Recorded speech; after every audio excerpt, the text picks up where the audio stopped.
Hello and welcome back to Buck the Trend podcast. I'm Matt Nartiv. And I'm Steph Clutterbuck. And we are back home 2 weeks and a day post-race. Yeah, we owe you a big one. we owe you a big episode. We have a couple of excuses.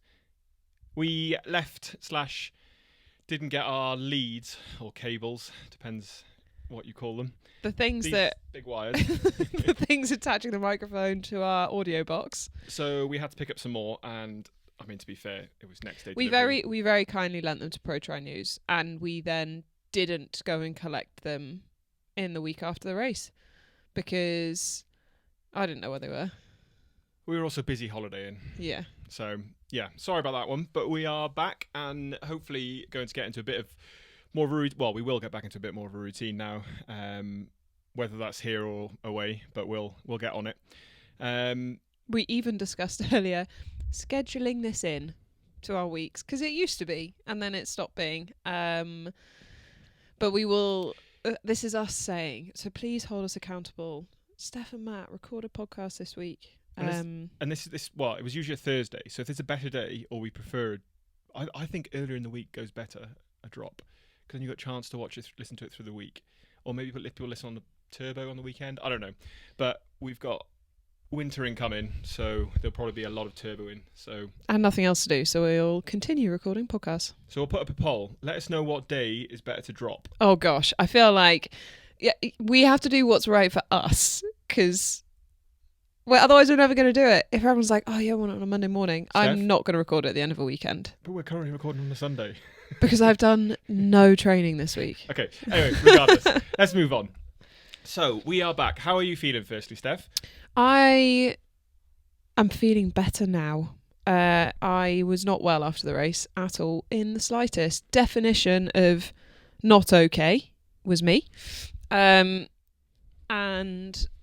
so it took a good couple of days to recover. And obviously, given that I picked up myocarditis after Texas, really didn't want to bring that back again.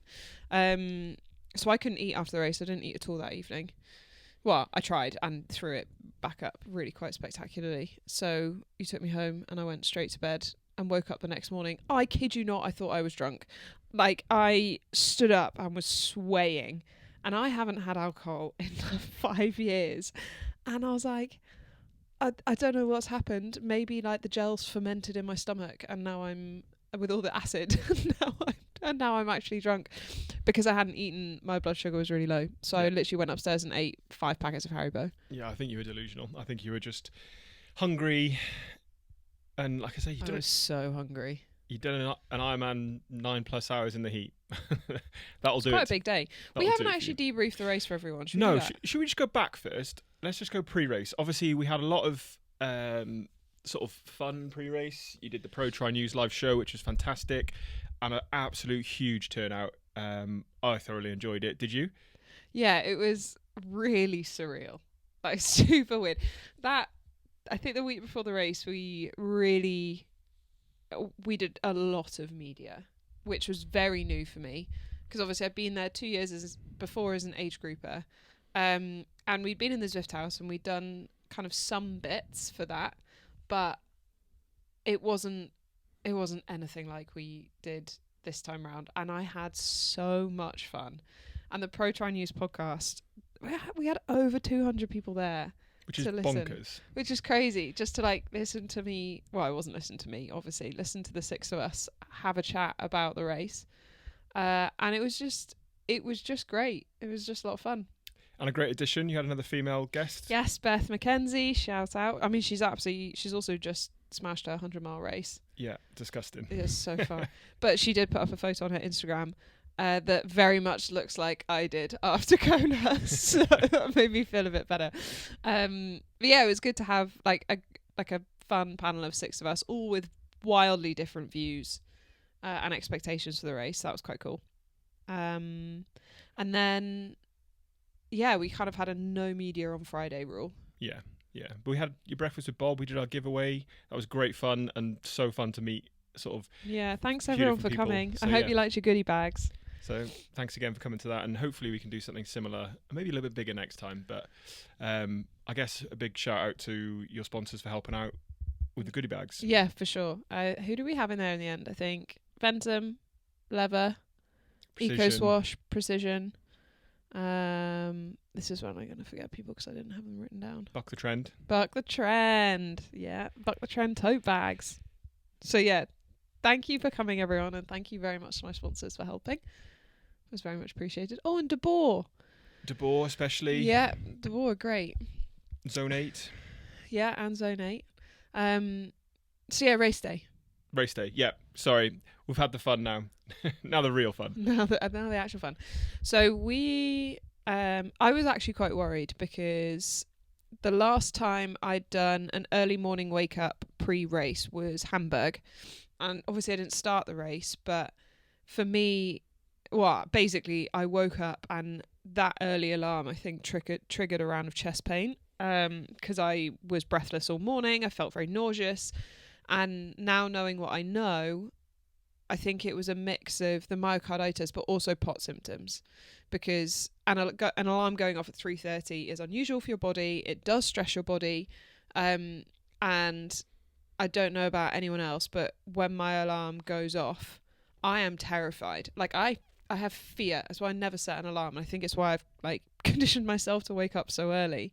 It's so that I don't need an alarm, because I feel like I could fight a bear. And this is where we're very different, because I sleep through mine and Matt doesn't hear alarms. Barely know it's gone off. So I was quite worried going into the race because it was the first time that I'd be setting an alarm and then expecting to perform.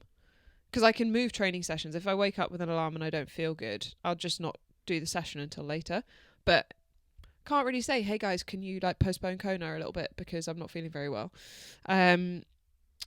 But what worked quite well is because we were staying in Mount Alani, it was like a 35-minute drive in.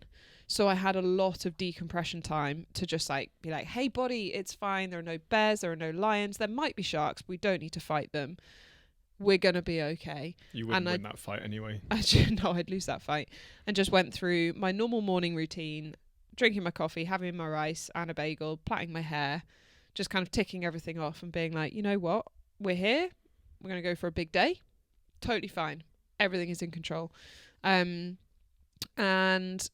so I got to the race start area, so pre-entering transition, actually feeling quite calm. But that's when Kona is so different to any other race you will ever do, ever. You arrive and you say goodbye to your support staff, because you then have to go your support team, and you go through body marking, and then you have to go through the interview area, and then you walk for 700 meters round the hotel with volunteers clapping you all the way, which is really wonderful. You're dropping off your special needs, personal need bags, bottles, all that sort of stuff. We had pro bottles we could drop off, so we did that too. And then finally you make it to transition. You feel like you've done half the race already, and it's all in the pitch black. So it's not quite the same as turning up to transition in a normal morning on race day and just immediately seeing your bike. There's a whole lot of stuff you do first. And just to fill in on body marking, that is essentially your race number, your tattoo on your arm. Oh yeah, it's just a race tattoo. I think age groupers, you're given it before. Right. But pros, they do it for us because clearly we can't be trusted. But just clear that up, because mine had fallen off by the race start anyway, so it didn't really work. So then, Steph, you're in the water. They've called out the top, 10 or whatever they usually do. I was there, I was watching it, but you all get into the water. How are you feeling? What's going through your head? Obviously, people are, am I going to go left? Am I going to go right? Am I going to sit in the middle? Whose feet do I want? What are you thinking? And I just found the whole thing hilarious. So we all get into the water, and usually they keep you on the beach to listen to both national anthems, but there was no beach because the tide was in, so we were told that we were just kind of going to get in and go. So we start swimming. Lucy, she's so classy. She clearly knows how to manage this because she's done it so many times. She disappears. She was first in the water and she was gone. This is before the race has started, so she kind of disappears to do a warm-up. I never do a swim warm-up.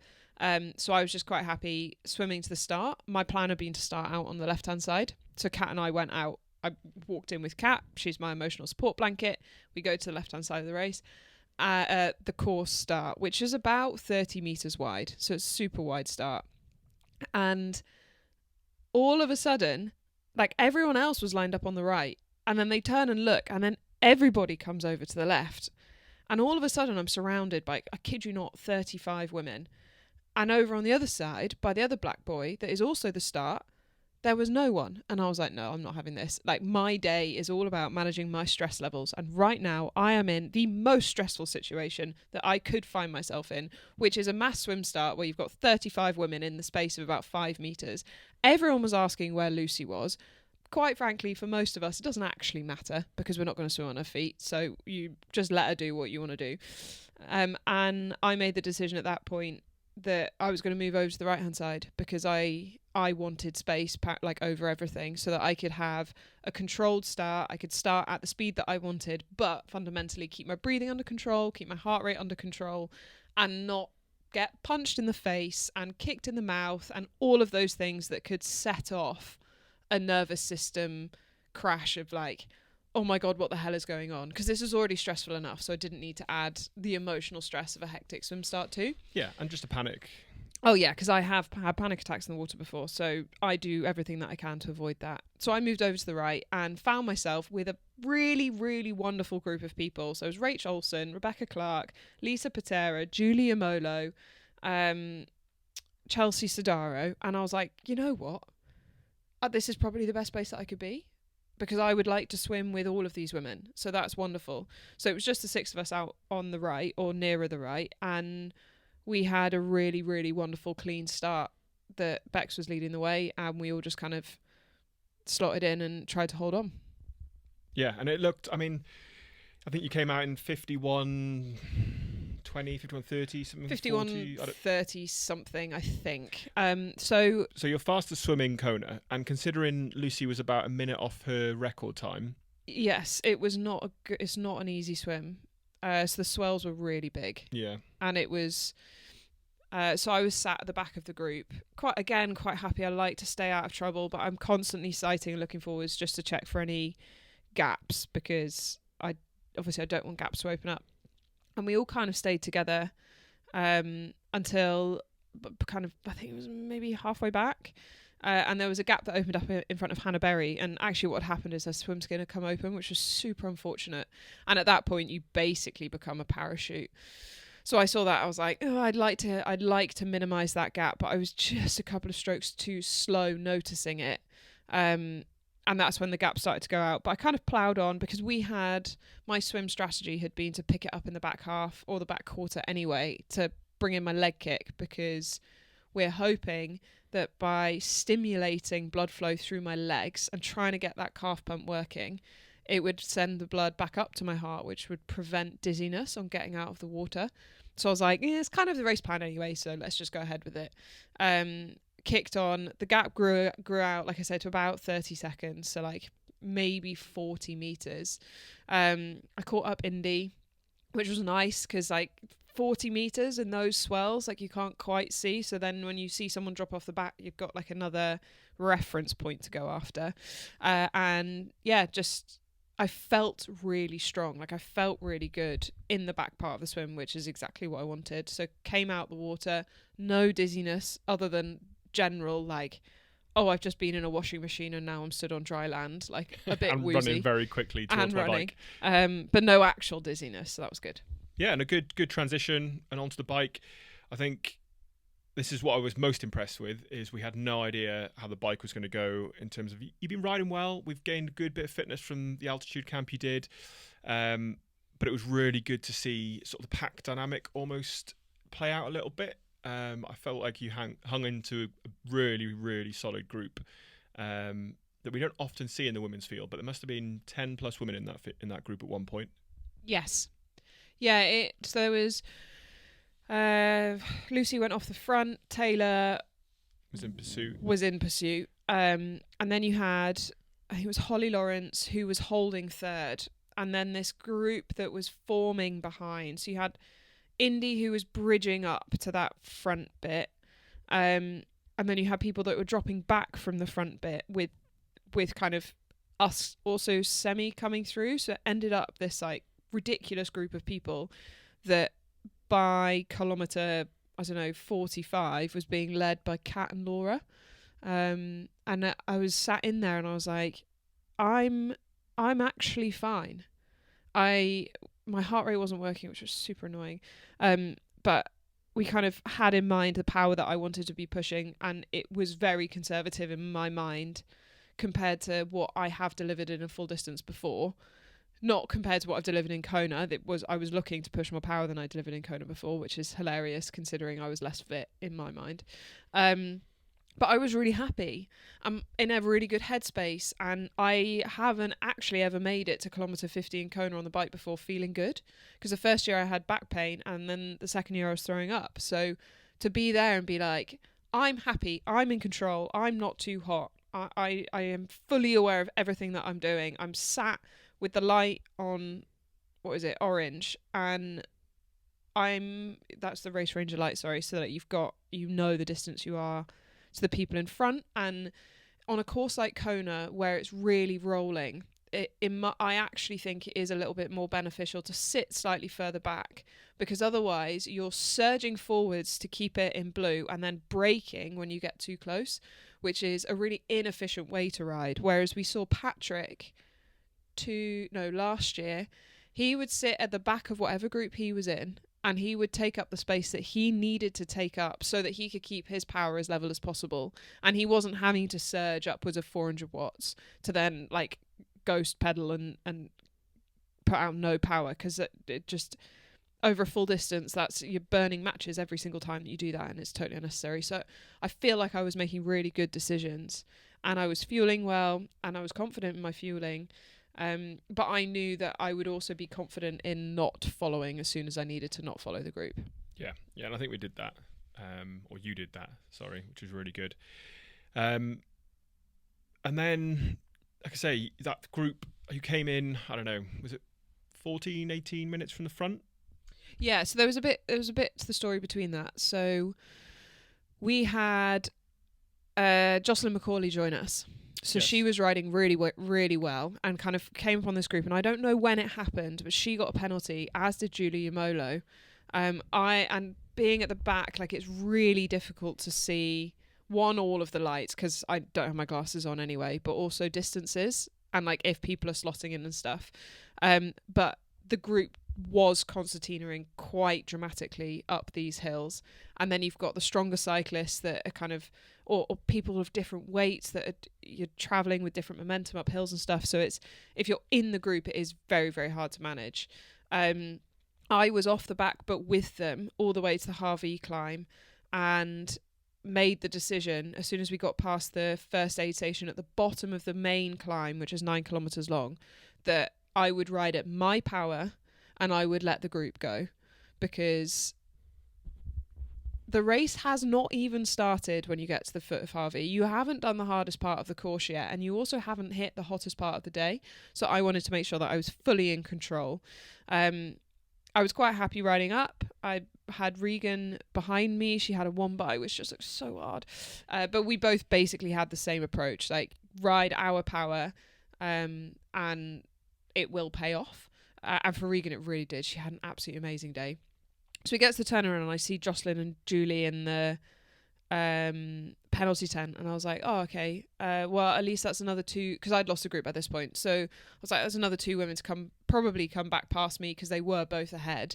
And maybe I can jump on their wheel and we can work together getting back into town, because it's always more fun with company. It was really windy, and I obviously had the crash back in August, so my bike confidence is on its way back up again, but isn't kind of what it used to be just yet.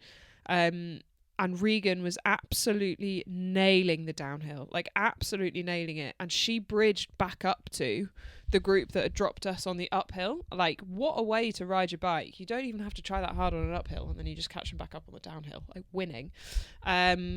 And I didn't, but I did. They were in my sight basically the whole way back to Kona, and that group ended up catching Indy, who then got a flat and then kind of was off the back of them as well. So you had this main group, you had Indy, you had me, and then you had Jocelyn coming from behind, who kind of overtook all of us and then got back to the front of that group. Just some really impressive riding, really, really impressive, and amazing to see the group dynamics at play in the female race, and also some smart riding within that group as well. Yeah, and it was great to see, like I say, Lucy took it out clearly very well. Taylor had the catch coming up to Harvey. And then obviously Solvi was drilling it behind. Or not drilling Oh it, yeah, Solvi was just in a class of her own on the bike. and then there was the other girls behind that. So it was a really good sort of, I mean, that was probably the only part of the race that I actually saw on TV. I didn't see any of the swim. I didn't see pretty much any of the run. I just heard all about it. So I guess the question mark for us was probably more on the run than all of the other three disciplines. Yes. So yeah, talk us quickly through the run. So while the question mark was on the run, it was also on, like, there was a big bit of it that was, how well do I manage myself to the start of the run? And then what have I got left to run? And I got off the bike and I was actually still feeling really good. So I was quite happy, which says a lot. Like, I don't think I've ever got off the bike in Kona feeling good. But I got off, I didn't feel too hot, I didn't feel sick, I felt in control, and that was great. Started running, and the first, exactly like in Zell, first 2K, I felt great. Yeah, and going into this run, the aim had been to kind of run your ultimate aim was to run a better second half, right?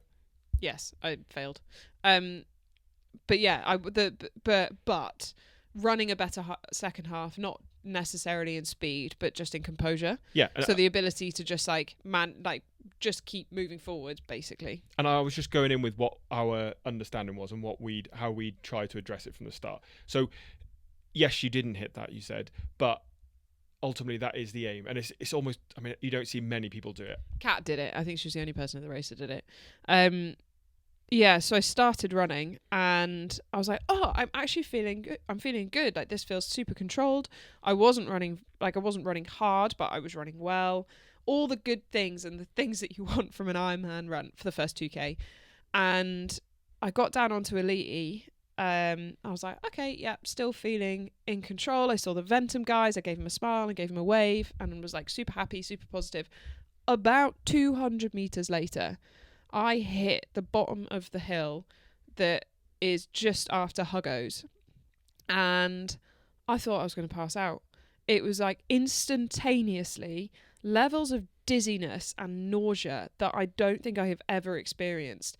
And my one foot hit the ground and I basically careered myself off sideways and nearly ended up in a hedge.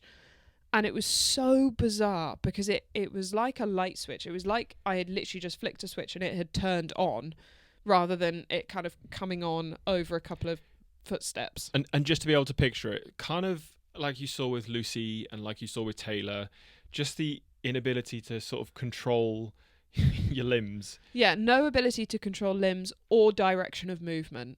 Like I went sideways and I went backwards before I was able to like figure out how to move forwards again, and kind of just set off walking. I was like, I don't really understand because I don't feel too hot. I've been fueling really well. Like, there's nothing, I haven't been running too hard. My heart rate's really low because my heart rate had kicked in on my watch. I was like, I don't really understand what's going on. And then the hill flattened out and I felt better again. The dizziness went away. So I started running.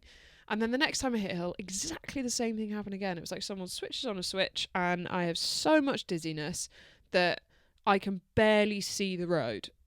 And I was like, okay, I know that dizziness and nausea are two of my POT symptoms.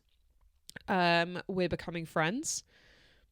Maybe this is what this is. I have never had issues in training running up a hill, but equally I've been training in Texas where there are none. And so that was kind of my heat training, running training when hot. So like no point of reference there. And then when I was running back in the UK, it's cold, so I'm not overheating. So the stress is lower. And also I haven't been doing loads of running. And also I'd been doing a lot of running on the treadmill because honestly, I was terrified of having a cardiac incident out on the road. So I was like, maybe this is just a thing. Maybe this is just something that I'm going to have to deal with in this race and then find a solution for afterwards. So I was like, okay, there are some hills in this race, but there's as much downhill as there is uphill. And there's also some flats. So we're just going to walk the hills to get through them. or move as slowly as I need to get through them, and then run everything else, which is what I set about doing. But that didn't make it look any less concerning to everyone else watching, because it was literally as soon as there was an incline, I would look like I was drunk and like Bambi with no control over my legs. And if you've seen the course in Kona, it's deceivingly hilly. There are a lot of hills. Most of it is either up or down. It looks on TV fairly flat, probably apart from Palani. But it is, even the Leahy Drive, the flat section, there's rolling climbs. They're not hills as such, but they're ups and downs, aren't they? Yeah. So, yeah, like I say, all in all, you came in 34th overall. Yes. 9 hours. 38. So, yeah, a PB in Kona for you. And I think all in all, a very impressive result. One we were happy with. Yeah, definitely. I literally couldn't have asked for any more. So the finishing of the run story, I kind of did that the whole way through. There were some amazing moments, like seeing Lisa Pacheras and Nick Chase on the run. I was in tears on one direction and then smiling back at them the other way. And the cheers that I got were just fantastic. Alice Albert's coaching me through the run. So she passed me and was like, come on, Steph, you know you can do this. One foot in front of the other, drive those arms. It's going to come back round again. And then we were running towards the turnaround along Elite. And then when she came back the other way, she was like, yes, that's what I like to see. And it just made me so happy. And then Lottie Lucas along the Queen K, again, coaching, giving me cheers, and I gave them back, and it was just wonderful. And then the final one that I can't cry, it was in the Energy Lab, and at that point you've been going for what feels like years, and you're still like 30k in, so you've still got a million years left to go. And Anne Reichman caught me, and she was like, are you all right? I was like, no, not really. Finding hills really hard. They're making me really dizzy. So I'm just kind of walking up them. She was like, cool. I was like, are you okay? Because Anne's an amazing athlete. And, you know, she won Ironman South Africa earlier this year. And she was with me. And at that point, I don't know, we were maybe in 30th. And she was like, yeah, I'm pregnant. And I lost it. I mean, I was obviously an emotional wreck already. And it was just so wonderful, just so wonderful to share, because I hadn't been on my phone in the morning, so I hadn't seen the announcement because she posted it before the race, and she just said, "Yeah, I'm taking it easy." I don't understand how that's possible. I can't let my core body temperature go too high, but I just didn't want to miss Kona, and if I'm not well, then I will pull out. And she finished, and it was just really, really wonderful. And then I saw her. She did it with a smile, and I saw her partner, and I told her partner how amazing she is as well. He was probably like, "Who the hell is this girl? What is she talking about?" But it was, yeah, they were just some of like moments that have really stuck with me from that run. And this is what's great. There were so many stories outside of the obvious madness that happened and the podium. Outside of that, there were some fantastic stories. Like, for instance, Sarah Sphinx. I know, and she's so quiet as well, so you never hear this. Sarah was second to last out of the water, and last place as well, ran through to 10th. Yeah. So her and Leonie, I think she was 8th overall. Sarah was 8th. Yes. No? Yeah. Yeah. I think, and Leonie was 10th. Sorry, I'm just checking. So they kind of just executed these brilliant 8th and 9th, even better. Sorry, Sarah was 8th, Leonie was 9th. Just executed these textbook days that was like, okay, swim was clearly not what they wanted, put together a really solid bike, and then both ran brilliantly. But Sarah's had surgery this year. She's another athlete that's just not had the year that she's wanted in the slightest, but has come back and really shown her class, because 8th at Worlds is just amazing. Yeah, I mean, and she ran a 2:56, which is phenomenal. Yeah, so fast. She just looks so good when she was running as well. I was very jealous. But like other notables, like Holly Lawrence having a baby, had an incredible result. Jocelyn Macaulay, after all of her surgeries and injuries and whatnot over this last couple of years, like incredible. Even Hannah Berry in fourth. Oh yeah, Hannah was such a solid day. From having what could be not catastrophic, but like you said, in the swim, her swim skin came unzipped, became a parachute. That could throw you off and throw your race, or could quite happily throw your race. And this is where it goes to show that it's a long day out there. You've got to just, like I say, ride the wave. And yeah, absolutely. Ironman is ups and downs, and you just kind of have to ride them as they come. Yeah, definitely. So, yeah, let's round us out on the podium. So, obviously, if you've been following, you know exactly what happened to Lucy and Taylor. Gutting for those ladies. They were incredible up until that point. And it was sad to see them both DNF. But I'm sure they'll both be back. And I'm pretty sure they'll both probably win a title within their time in the sport. Yeah, for sure. They definitely will.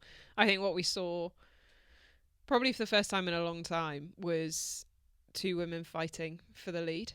Like, so often, the women's race is a time trial, a series of individual time trials, which makes it much easier to control carb intake, body temperature, fluid intake, effort.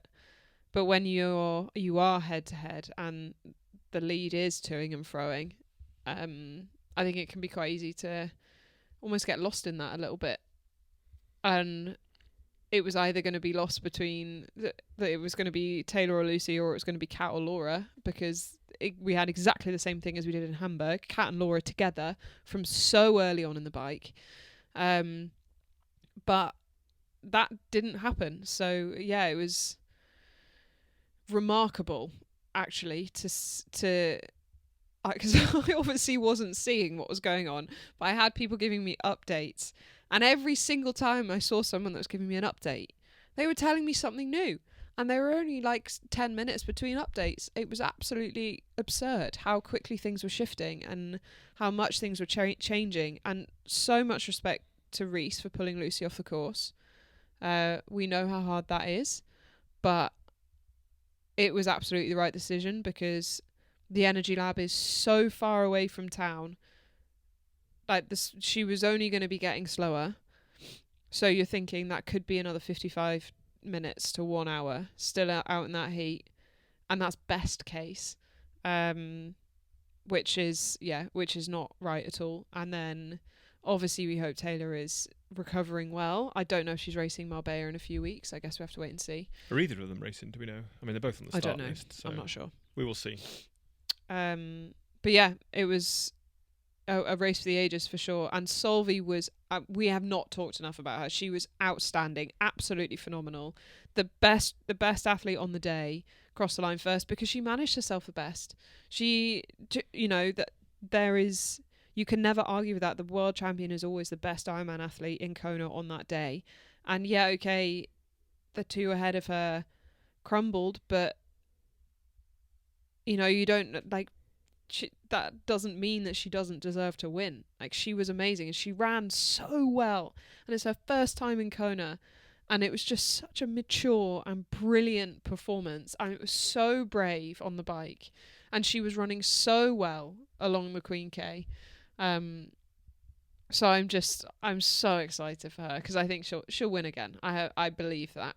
Yeah, she's still very young, and like I say, she outran Laura, and I don't think Laura would probably admit she had her best run, but still very impressive. I personally didn't have her for the win, but it was incredible to see her win. I thought she was going to come in 5th.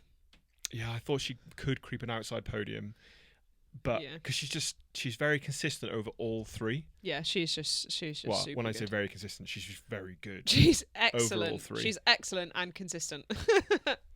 And also just a lovely human being. Yeah. As are a lot of the ladies, but yeah, Solvi is a lovely lady, isn't she? So wonderful. Really wonderful. So yeah, it was great to see her win. And then, like I say, Kat, so close. I know, but when you run a 2:47, I know I should be kicking yourself. Like, could I have found that 30 seconds somewhere? But that run was just outstanding. And then Kona's a constant payoff. Like, if you'd ridden so much faster, like, would that run have been in there? You don't know. You don't know. There will always be what ifs, and you will never fully know the answer. And like I say, I haven't seen it firsthand. I don't think that swim even, but definitely the bike is. I think she's capable of a lot more. Yeah, for sure. I think it should give. I think the race should give her confidence, because there were. It's been a long time coming, her getting a finish line in Kona. 23 obviously didn't end how she wanted it to with the withdrawal, and that always plays on your mind. Coming from someone who's been there, you're always like, oh, or until you do it again, it's like, well, I didn't do this last time, so I need to make sure, like, what if it happens again? What if I get too hot? What if? Whereas as soon as you do it, it's like, okay, well, now we have a benchmark. Yeah. So now we know where we can go. And she knows that she can run 2:47 in conditions that caused 11 of the pro women to DNF. Like, that's hard. That's a hard day. So imagine what I can do. Like, how can I have the confidence to ride that better, and or how can I make sure that I'm with a different swim group in the water and keep my run the same? She doesn't actually need to run any faster. It will be, how can she be better positioned starting the run? Yeah, I think. Yeah, no, I completely agree, and I'm pretty sure she'll win a world title in her time. She anyway. Absolutely will, no doubt about that. And then rounded up third place, Laura Phillip, again classy as ever. Yeah. Like I say, clearly again not her best day, she'd probably say, but round out the podium. And like I say, you can't knock a podium, especially coming in with sort of bib number one. I always think the pressure is always there. Yeah, for sure. And everyone's looking to chop you down, I guess. And she still delivered a very solid day. Yeah, absolutely. And she's now super consistent on the world stage, which you can never argue with. Like, that's the building of a legacy for sure. Yeah, definitely. So that is the race. We have got a few things to address. I think, like I say, we're running quite... Address sounds incredibly formal. It does, doesn't it? Sorry. Chat about. But I think we can probably leave one for another episode. I think maybe if we quickly go into what's coming next for us. Yep. And then we can address everything else in the next episode. Okay, deal. Fine. So, I had a plan before Kona that I wanted to race again this year. Because I had my off season in June and July, starting in the middle of May. I had a 2 months off season in the middle of the year, and I didn't feel like I would be in a position to put in a performance in Kona that I would be happy ending my season on. Like, emotionally, yes, I am so proud of the day. I could not have asked for anything more. It was exactly what I needed it to be. It was all we wanted. I just wanted to get across the finish line and not have to, like, crawl, which I just about succeeded in doing. That last 3K was hit and miss. Honestly, Rebecca Clark overtook me at the top of Palani, which is a 2K from the finish, and she took out like 90 seconds in the last 2K. I was in bits. I had not done the training for the performance that I put in, which is great that I'm able to outperform expectations, but it really, really hurts. So I had kind of like semi put in an entry for Ironman Arizona as a just in case, because equally I had to recognise that I have had myocarditis this year. I have just been diagnosed with POTS. I was doing an Ironman in Kona, and if anything were to go wrong or there would be anything untoward, I didn't want to risk getting myocarditis again or causing a POTS crash. So was kind of like, yeah, maybe I'll do Arizona, but I'm going to be really low-key and wishy-washy about it. I am racing Ironman Arizona in 3 weeks' time. Yes. I guess the goal was come out of Kona not having put yourself in the bin, and we did that. Obviously... Just about. I kind of did. You were unwell post-race, but I think a lot of that was just, A, the Ironman, but B, you had anti-doping post-race, so you were trying to drink a lot of water, trying to get a bit of food down you so you could... have a wee essentially. So you had a lot of water in your system, and you were obviously dehydrated and whatnot. I tell you what, I felt so sorry for my chaperone, because she was there as a volunteer and was like, anyway, she was there to watch her friend and also then volunteered at the same time. And her and another one were chaperoning myself and Indy Lee. And obviously we couldn't wee. We've just done an Ironman. And I definitely weed at some point on that run, probably in the last like 7K. So definitely did not need a wee.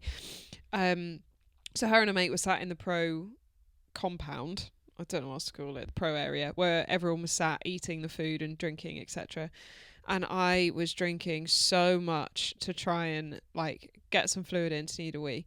And I just look at Matt and I was like, I'm going to throw up.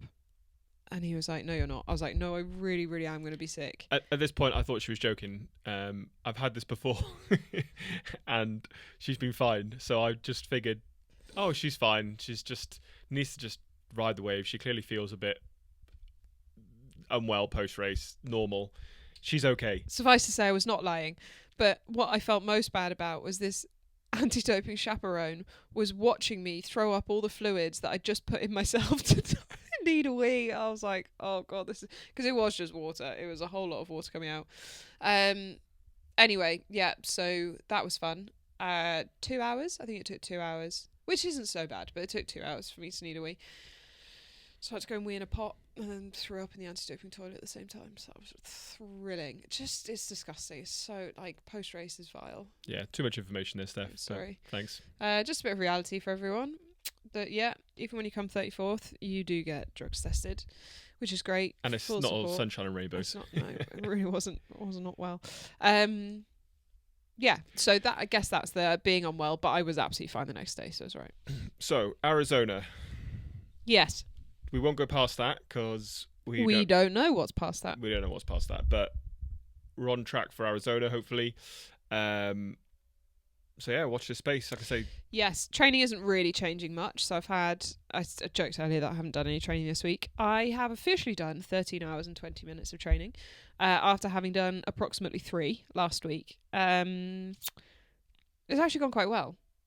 Other than today, I was running, so I was miserable because I was really cold and it was windy, which was way less fun than it being windy in Kona. But yeah, training's gone well. We're just being really, really careful because I think I know I'll have taken a big training benefit from racing Kona.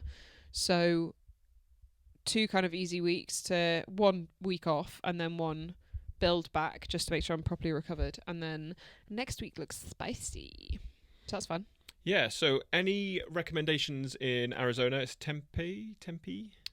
Yeah, Arizona's quite big. So it's we're flying into Phoenix and Tempe is a suburb-ish. Yeah. So any recommendations? Food, coffee? Cycling routes. Please, God, if you've got any cycling routes, let me know. Yeah. Because we can't ride on the race course because it's a highway. As in most American races then. Yeah, so, it always are. Any recommendations, ping them over to us and we look forward to hearing them. I have one more thing that I'd like to go over quickly is... this is awfully formal. We've had and you've had a lot of messages regarding POTS, myocarditis, which you haven't got around to messaging people back from. There's been honestly a lot, so many, which is fabulous and wonderful, and I really, really appreciate it. So thank you for them. Steph will get around to message them. She's just needed a bit of time away. But yeah, maybe we can do an episode on it or speak to someone about it because we're not experts. We're not experts. We can only speak what we've gone through, and that's very different for everybody. All I can say is sort of what we'd do in hindsight is seeking the right help earlier. Yeah. So I think if anything that I've talked about or any of the symptoms that I have mentioned or like just anything resonates and you haven't been to see a doctor, please go and see a doctor. We had to go private in the UK to find the answers that we needed to because being an athlete, you don't fit into any of the boxes for the national healthcare. So if it's not urgent, then you just... you won't kind of trigger any of the triages, I guess, to get some sort of answer. So please advocate for yourself. Go and find a doctor who will listen and won't belittle you and won't tell you nothing's wrong because you know your body best. So if something is wrong, you know it. And yeah, we can absolutely do an episode talking through POTS, how I manage it, how we are managing it so far, because I'm not getting it right. Today was one of those days when my heart rate was super high, and that's loads of fun. And also kind of the specific protocols that I did in Kona. But on that, we are also going in for some testing with Precision this week. because my salt intake is so high. We don't know, like, we don't know if I'm taking in the right amount. We don't know if it's too much, too little. And what effect that's having on your body. Yeah, there's so many question marks. So we are still very much undergoing testing to try and figure out how I can manage this, and then also not feel like I'm going to pass out on the way up a hill.